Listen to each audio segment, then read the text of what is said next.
So the public should be informed.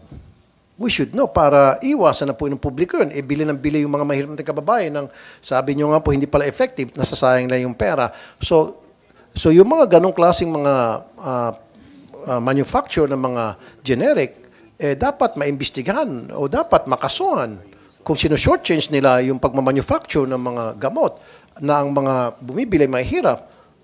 Why are you not doing anything about it? Has something been done?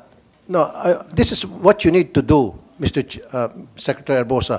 You tell your people, yung mga magagaling, mga henyo nyo dyan sa FDA, na dapat yung sinasabi nyo hindi effective na mga generic, you should expose that. You have to tell us that. Para hindi na po namin bibilhin. Hindi na bibilhin ng mga mahirap nating kababayan. Hindi na dapat i-resetan. Dapat i-ban na yan. I-recall na yan. Kasi nga po, may tinatawag na junket. Alam niyo po yon.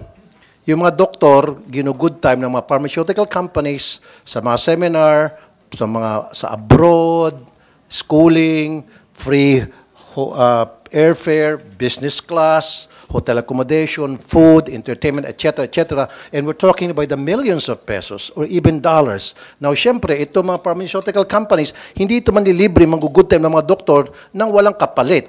What's in it for us? You scratch my back, I'll scratch yours. Ganun po yun. Kaya itong mga doktor, magre-reseta sila ng mga branded kasi yun ang nag-good time sa kanila. Yung generic na hindi nag-good time sa kanila, hindi nila reseta. You follow me, Doc, sir? Meron po tayong tinatawag na... And that's unethical, right? Meron po tayong tinatawag, Mr. Chair, na Mexico Protocol, and the Philippines follows this professionally. All professional organizations are supposed to not accept yung ganitong gifts from the pharmaceutical industry based on the Mexico Protocol. Even will speak, may mga naka-schedule na po, punta sa US, sa Canada, sa Australia, kung saan-saan bansa. Doc, let me finish. And I can prove this from doctors. May mga doktor po ako nagsusumbong sa akin.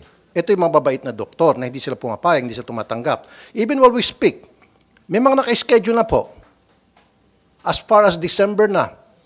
Kuminsan, yung Las Vegas, yung isang hotel sa Las Vegas, punong-puno yan ng mga doktor from different countries, kasama dyan Pilipinas.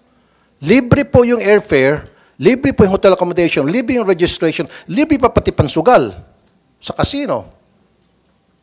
Now, yan yung dahilan kung bakit matataas ang presyo ng mga gamot dito.